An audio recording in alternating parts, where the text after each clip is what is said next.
तारीख इंसानी के सफ़हात में वो दौर भी गुजरा है जब इंसानियत इल्म व इरफान की बुलंदियों को छू रही थी, मगर साथ ही शैतानी वसास और नफसानी ख्वाहिशात के गड्ढे में भी गिर रही थी। ये वो ज़माना था जब कदीम शहर बाबल इल्म व हिकमत का मरकज़ तो था ही, लेकिन साथ ही सेहर व जादू और शोबदाबाजी का अड्डा भी बन चुका था। कौम नूह अलैहिस्सलाम के बाद के इस दौर में जादूगरी ने इस कदर तरक्की कर ली थी कि आम लोग अनबिया किराम के मुजज़ात और जादूगरों के शब्दों में फ़र्क करने से कासिर हो चुके थे। वो पर फतन दौर जब हक व बातिल में तमीज़ मुश्किल हो गई थी। इस दौर में जादूगरों ने अपने नापाक हुनर से ऐसे ऐसे अजीब व गरीब काम दिखाने शुरू किए कि अक्ल इंसानी हैरत के समंदर में डूब गई। वो चीज़ें कर दिखाते जो आम इंसानों के बस की बात ना थीं। इन शब्दों ने अवाम नास को इस कदर मुतासिर किया कि कई जादूगर तो नबुवत के झूठे दावे तक करने लगे। दूसरी तरफ अल्लाह के सच्चे अनबिया अलैहिस्सलाम जो मुजज़ात दिखाते, इन्हें भी लोग जादू ही समझते। यूं हक व बातिल के दरमियान हद फासिल तकरीबन खत्म होती नजर आई।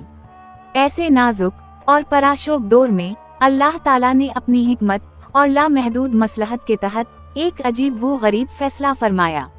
आसमान दुनिया से 2 फरिश्तों को जमीन पर उतारा गया ताकि वो जादू के रुमूज व इसरार लोगों पर आशकार करें और इस तरह मोजिज़ा और जादू के दरमियान फर्क वाज़ेह हो सके। हारूत व मारूत 2 फरिश्तों की जमीन पर आमद। ये दोनों फरिश्ते हारूत और मारूत के नाम से मशहूर हुए। वो बाबल के इलाके में उतरे और इन्होंने अल्लाह के हुक्म से जादू के वो तमाम सीक्रेट्स लोगों को बताने शुरू किए जो उससे पहले पोशीदा थे। मगर इन फरिश्तों के पास आने वाले हर शख्स को वो पहले ही मुतनब्बे कर देते, होशियार रहो, हम तुम्हारी आजमाइश के लिए भेजे गए हैं। हमारा मकसद ये जांचना है कि कौन शख्स जादू की हकीकत जानकर इससे परहेज करता है और कौन उसे सीखकर शयातीन से मदद तलब करता है और कफर की राह पर चल पड़ता है। तुम कफर इख्तियार ना करना। कुरान मजीद में हारूत व मारूत का तज़किरा अल्लाह ताला ने सूरत अल-बक़रा की आयत नंबर 102 में इस वाक़या को इन अल्फाज में बयान फरमाया।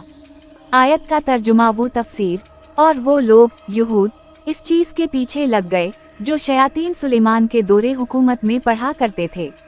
हालांकि सुलेमान अलैहिस्सलाम ने कफर नहीं किया था, बल्कि शयातीन ने कफर किया था। वो लोगों को जादू सिखाते थे और इस इल्म के पीछे लग गए जो बाबल के 2 फरिश्तों हारूत और मारवत पर उतारा गया था। और वो दोनों फरिश्ते किसी को कुछ ना सिखाते थे, यहाँ तक कि कह देते थे कि हम तो महज आजमाइश हैं, सो काफिर ना हो जाना। फिर इसके बावजूद लोग इन दोनों से वो कुछ सीखते थे जिसके जरिए मर्द और उसकी बीवी में जुदाई डाल दें, और वो अल्लाह के हुक्म के बगैर किसी को नुकसान नहीं पहुंचा सकते थे। और वो ऐसी चीजें सीखते थे जो इन्हें नुकसान पहुंचाती थीं, नफा नहीं देती थीं।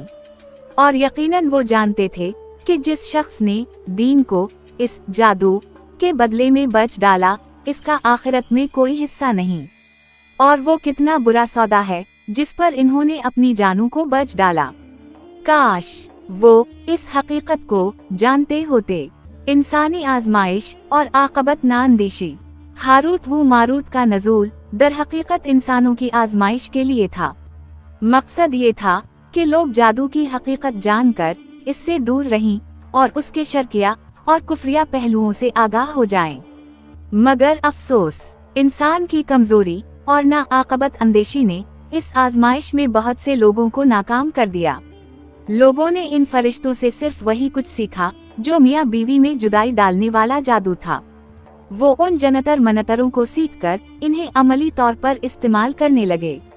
इससे खानदानी निजाम दरहम बरहम हुआ, मुआशरे में फसाद और बिगाड़ फैल गया, घर टूटने लगे, रिश्ते बिखरने लगे, मोहब्बतें अदावतों में बदल गईं।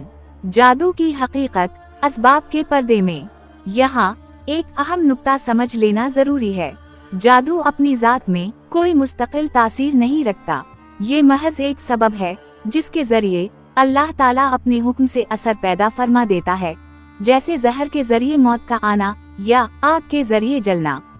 ये सब अल्लाह के हुक्म से ही होता है। उसी तरह जादू भी एक खुफिया कसम के सबब की हैसियत रखता है, जिसके जरिए अल्लाह ताला अपनी मशीत को नाफिज फरमाता है। जादू कफर क्यों है? अगरचे जादू की हकीकत मुस्लिमा है और इसके असरात को नजरअंदाज नहीं किया जा सकता, लेकिन इस्लाम में इसकी सख्त मजम्मत की गई है और उसे कफर के करीब करार दिया गया है। इसकी वजह यह है कि जादू के अमलियात में शयातीन और जिन्नात से मदद तलब की जाती है। इन्हें खुश करने के लिए उनके नामों की पूजा की जाती है, उनके लिए नजराने पेश किए जाते हैं और बाज़ औकात तो इन्हें रब मान लिया जाता है। ये तमाम आमाल शिर्क और कफर के जुमरे में आते हैं। एक इबरतनाक अंजाम। जिन लोगों ने हारूत व मारूत से जादू सीखा, इन्होंने दर हकीकत अपनी आखिरत को दुनियावी फायदे के एवज में बेच डाला। वो जानते थे कि जो शख्स जादू इख्तियार करेगा इसका आखिरत में कोई हिस्सा नहीं होगा, फिर भी इन्होंने आर्जी दुनियावी फवायद के लिए अपनी अबदी जिंदगी बर्बाद कर ली। दौरा हाजिर के लिए पैगाम। हारूत व मारूत की ये दास्तान आज के दौर के लिए भी इंतहाई अहम पैगाम रखती है। आज भी मुआशरे में मुख्तलिफ कस्म के जादू टोने, शब्द और दिखावे राइज हैं। लोग उनके पीछे भागते हैं और अपना कीमती वक्त और माल जाया करते हैं। कुछ लोग तो औलाद, रोजगार, सेहत और दीगर मसाइल के हल के लिए जादूगरों और आमिलों के पास जाते हैं, हालांकि ये सब शिर्क के दरवाजे हैं। इस्लाम हमें सिखाता है कि हर मुश्किल में सिर्फ और सिर्फ अल्लाह ताला की तरफ रुजू किया जाए। दुआ, सबर, नमाज और हलाल जराए से मसाइल के हल की कोशिश की जाए। गैर अल्लाह से मदद तलब करना, कब्रों और बुतों से मांगना, जादू टोने करना, ये सब ऐसे आमाल हैं जो इंसान को अल्लाह से दूर ले जाते हैं और आखिरत में रसोई का बाइस बनते हैं।